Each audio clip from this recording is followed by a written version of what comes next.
Hey you guys, welcome to my channel. If you guys are interested in a hot topics video, then stay tuned.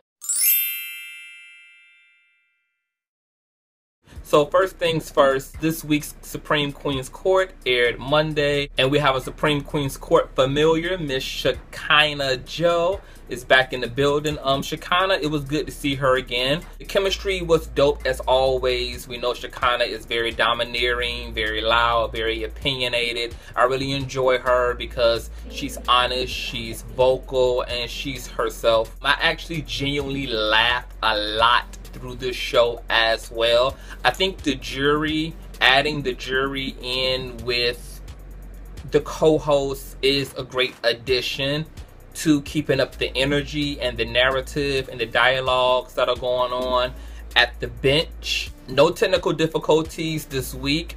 Everything pretty much went off perfectly. I know you guys are trying to figure out what Madison is really trying to do. Is it a battle for the bench? Is she going to have two people at one time on the show? At this point, I think Madison doesn't even know. I think the Supreme Queen's Court is an idea that is still being formed as it happens. So I think that Madison is just kind of living Monday to Monday and kind of ultimately just filling things out and seeing where it's going. So I know that there are a lot of people who you guys say you want to see up on that bench. Will that time ever come? You guys would just have to stay tuned and fucking see.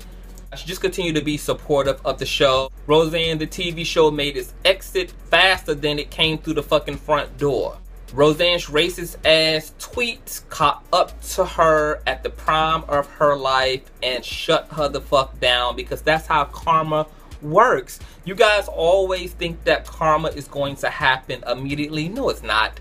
Karma waits for a bitch to get real good, real settled in into what they think is a fucking blessing, because heaven likes to set it up because it wants to go in for the kill and make sure that you really feel that conviction. So it oftentimes just will wait until a bitch got a smile on their face, feeling like they are seemingly on their way, and then boom! Down, down, down, down, down like Charlotte's Web. Roseanne being canceled happened faster than Roseanne's aging. I didn't want to see your station wagon built by the ass on TV any fucking way with that Thai country hillbilly ass, second cousin fucking ass, white family. I just want you racist assholes to just finally die out. You motherfuckers are the reprobates of the earth. There's nothing that can be done with y'all. Y'all can't be reformed. We just have to wait till these old motherfuckers die, or we're just gonna have to wage a Wakanda war and actually kill these bitches. Either way, I'm just so happy that there is a powerful authority that sits in high places and looks down very low and actually brings the fucking lowest to the lowest common denominator. So Roseanne, whatever the fuck your big burger built ass was doing prior to being on TV again, kudos, good luck, hi bitch, bye bitch. Andy Cohen backpedaling and pussy popping. I know you guys asked me to speak about Andy backpedaling on his comments that he initially made during the Housewives, where he held Kim Zolciak accountable for all her bullshiggity and her reverse victimization. He went onto some other white woman's platform and said how Kim was ganged up on. Then he went on to the Breakfast Club and said that no, he actually reneged those comments. She wasn't ganged up on, she was just being held accountable. I am not surprised about this, which is why I did not speak on it initially. I expect white people first and foremost to be loyal to white people. For whatever reason, Kim Zolciak still pulls in enough ratings for Tardy for the Party to be a show that Bravo consistently reinvests in. Therefore, Kim Zolciak is a cash cow for Bravo, a cash cow, aka for Andy. So there wasn't but so much he was gonna throw this wrinkled neck bitch under the bus about. There wasn't only but so far he was gonna go in and dagger this whole up. So of course he was going to backpedal and pussy pop. Of fucking course. Andy Cohen also comes off as one of those people who says what he needs to say to whatever crowd he's in front of. So if he's in front of a crowd that supports Kim, Kim was attacked. If he's in front of a crowd that's anti-Kim, Kim got what the hell she deserved. Black people pick and choose who the fuck you give a invite to the cookout. So I don't know if you guys heard about what happened on a Southwest Airlines flight. Apparently a passenger was jacking off in his seat to some porn he was looking at on his motherfucking iPad. This was observed by other passengers, and he whacks off into a napkin and then gives it to one of the flight attendants to throw in the fucking trash. Who the fuck does this? And I want to know what the fuck is going on with these airlines. Motherfuckers getting sucked out of windows. Windows in the cockpit are busting. Airline stewardess are fucking drunk. I think this might be God's way of telling our asses, stay out of the motherfucking air, because y'all got too much shit on the ground that y'all need to be handling before you even make it up here to the third layer of fucking heaven. So I'm gonna need us to get focused on what's going down at the base of the pyramid. Harvey Weinstein turned himself in on charges of sexual assault and rape that were brought upon him.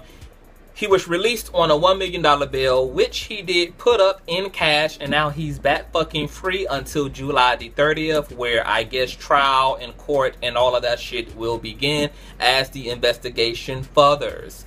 Now, it's interesting to see Weinstein being held to the fullest extent of the fucking law, because a lot of people had things to say about Bill Cosby and how Bill Cosby was kind of like being thrown under the bus, while people like Weinstein seem to be able to go into hiding and scoot this matter beneath them. But Weinstein is equally under fucking fire. More accusers have came forward to accuse this man of sexual assault. There's so much shit continuing to come the fuck out. The fact that he has been fucking charged, Weinstein is going to serve fucking time. He will. And I don't think he's going to get off with the same easy fucking sentence that Bill Cosby did, which is basically be on house arrest for the remainder of your life. You motherfuckers in power, I don't care whether you're black or white, who have abused y'all power, abused y'all money, abused y'all platform, and exploit and abuse other people, I have no fucking sympathy. Once again, karma is a bitch. You might not pay on the front end, but you damn sure will on the motherfucking back end.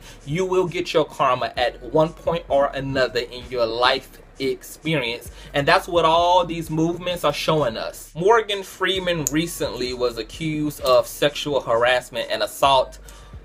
Jesus, Morgan Freeman, really? I saw the clip that was surfacing that pretty much incriminated Morgan Freeman. That clip is so fucking vague and ambiguous. The fact that this white woman even used this footage of Morgan Freeman saying he would have loved to be there without it even being clear that he was even looking at her ass, for one, and that he was responding to being there for her fucking pregnancy. I can't. Now, for as many women who is telling the truth about sexual assault, equally there's many of those women coming forward saying that they've lied, saying that they've exaggerated. So at this point, I am not quick to just jump on the he's guilty bandwagon. Nicki Minaj and Eminem are reportedly dating. I don't think anything of it. It honestly is a very strange romantic endeavor. I loved him and her on Roman's Revenge. In terms of the talent, is complimentary, but in terms of love, I'm not so fucking sure. Eminem is crazy as fuck when it comes to relationships, and Nicki Minaj don't have the best track record either of not making her relationships into a total shit show. So these two fiery, egoic, domineering individuals together in a romantic situation, I don't think these motherfuckers will be compatible in a relationship. If anything, it just be a very cute surface ass relationship. We see them on a few red carpets together, and then boom, you know, it's over, and hopefully there is no Mariah Carey Eminem situation that pops off between him and motherfucking Nicki, because if that relationship goes sour and goes all the way sour, it's going to make for a epic musical feud, because we know that Eminem is a rap god and Nicki Minaj is a legend all in her own right. So to see Roman and 8 Mile at it, that would be fucking epic. Janet Jackson in the Billboard Award. I wanted to speak on this last week, but I forgot to speak about it. I actually love Janet Jackson. I got to see her live in the first leg of her Unbreakable tour back in 2016, I believe. Janet Jackson is not short of iconic accolade. MTV celebrated her in the MTV's Janet Jackson Icon tribute, where Destiny's Child, Aaliyah, and many others came out and testified to Janet Jackson being the very reason why any of them hoes have had a shot as a musical pop star. She was the first black woman to receive this award, so kudos to Miss Janet Jackson. Now, in terms of the performance, it was very lackluster. I do not like that Britney Spears type shit where she just walks back and forth and points. That's not a fucking performance, and having 20 million motherfucking dancers on stage doesn't make up for the fact that you are barely doing shit. When I see Janet Jackson, I want to see slayage. I want to see the bitch do a full 8 count. I want to see her sweat. I want velvet rope. I want her baby hairs curling up. I want to see the fierceness. I want to see the fire. I want to see the passion, and it was just a cute performance. I just always have very high expectation for actual performers, and Janet Jackson isn't a vocalist. She's a motherfucking performer. That's what the fuck I want to see, is fucking performance. So I wasn't impressed. I've seen better. Janet Jackson, don't fucking do it again. So the NFL has decided to find some balance, which really isn't none. It's just straight up penalty for any athlete that sits or kneels during the national anthem. They've decided to fine the whole fucking team. So not only will the player be fined, but the whole fucking team will be fined if any player does not stand and give reverence and worship and praise to the American fucking flag. A total crock of fucking bullshit. If I have the freedom of speech, bitch, certainly I have the freedom of belief. And the American flag is nothing but a fucking idea. America is nothing but a fucking idea. And therefore, what it means to Americans and what it means to fucking foreigners, what America means to any fucking body, is completely fucking subjective.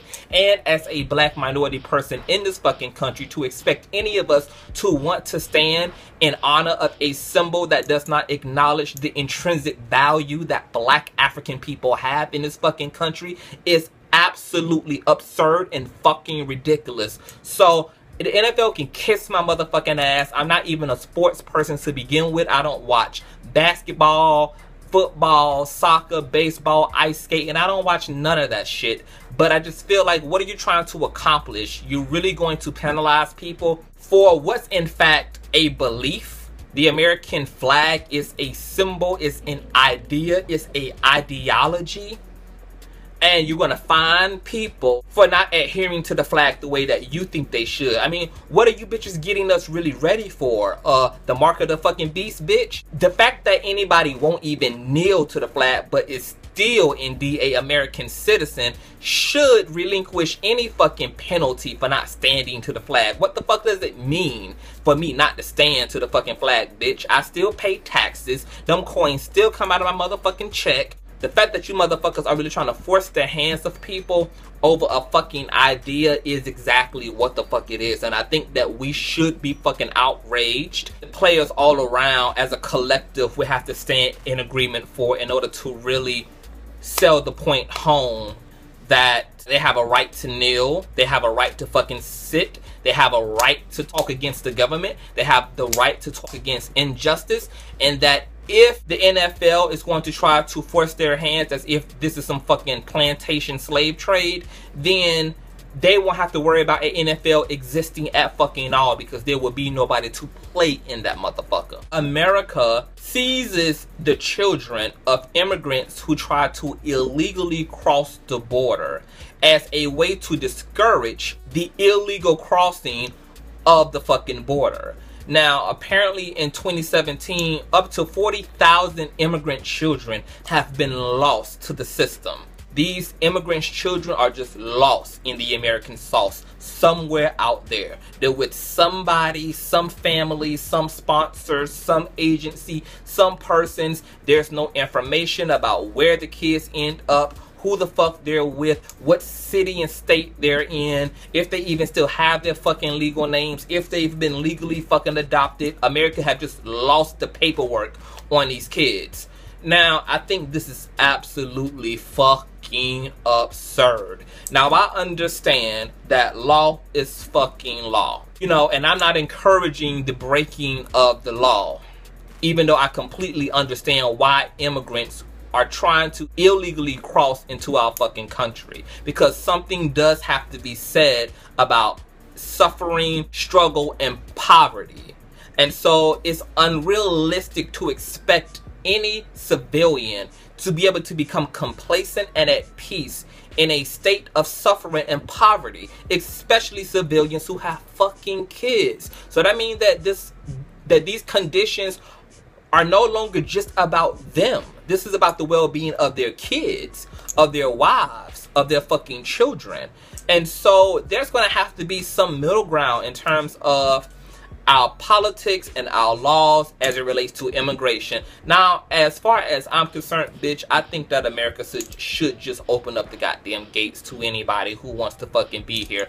After all, bitch, we all are fucking immigrants. I'm an immigrant, you an immigrant, and the white men who stole it from the Indians and brought our black asses into this motherfucking country are damn sure fucking immigrants. So it's interesting to see immigrants prohibiting other immigrants from entering into a fucking country that everybody is a fucking immigrant within. There's something about the way that we distribute our resources, the way that we don't evenly divide those things up, the way that only 1% holds power and wealth in this fucking world, while the majority globally falls very short underneath that umbrella. There's gonna have to be a massive reform about the way that we govern the planet just collectively, not even beyond just being a fucking American and dealing with our own immigration issues, but globally. And I feel like one of the missing elements from policies and politics is just love and fucking compassion.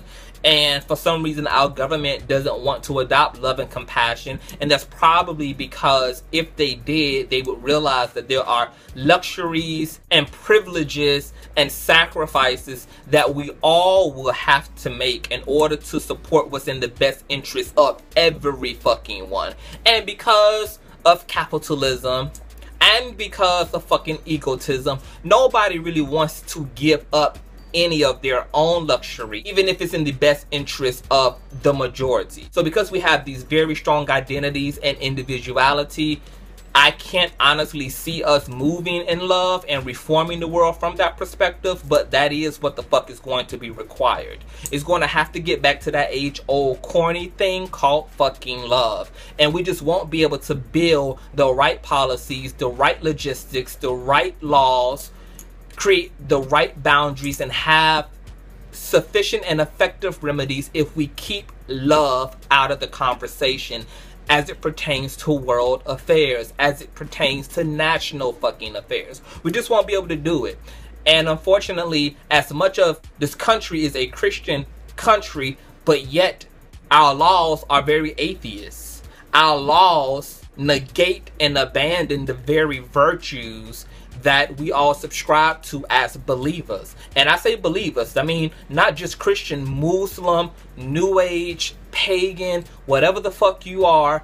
There are virtues around compassion and togetherness and community and love and servitude that we all subscribe to who have spiritual and religious affiliations, and yet we create our policies and our governments from a non-virtuous vibration, and then are confused as to why the world is falling apart and why America ends up in this ass backwards knot that it can't get itself from under. We are really negating our own humanity. And anybody who thinks that the way that we treat foreigners and the way that we treat immigrants and the way that we treat other people in other countries don't have anything to do with us, it absolutely does.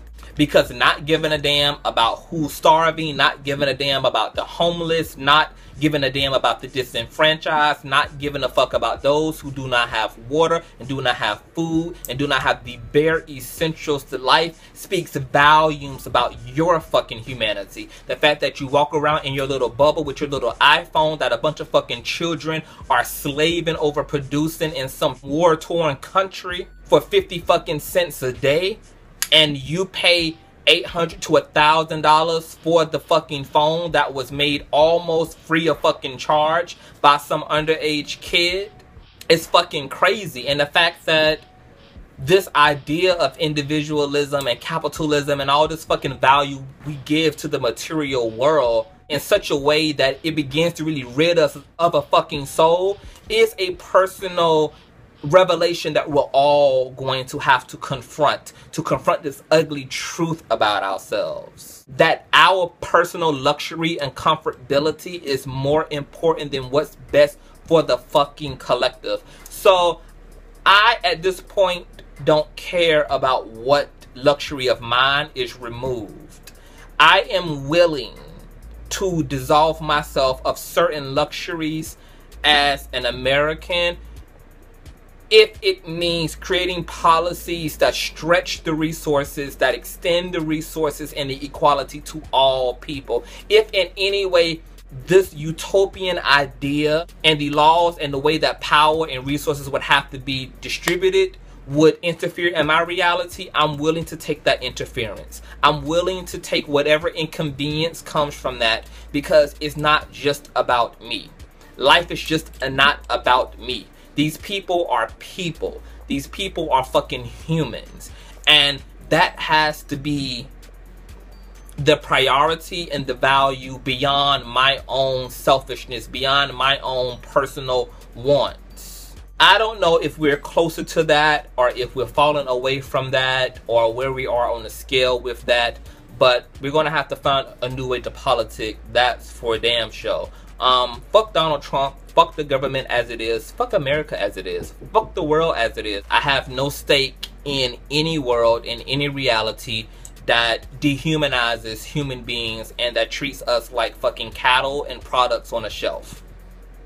You can go to hell with that idea. Thank you guys for supporting me and for subscribing. Make sure you rate, comment, and share this motherfucking video. Hit that notification bell. That Basketball Wives review episode 3 will be up, and I will talk to you guys later.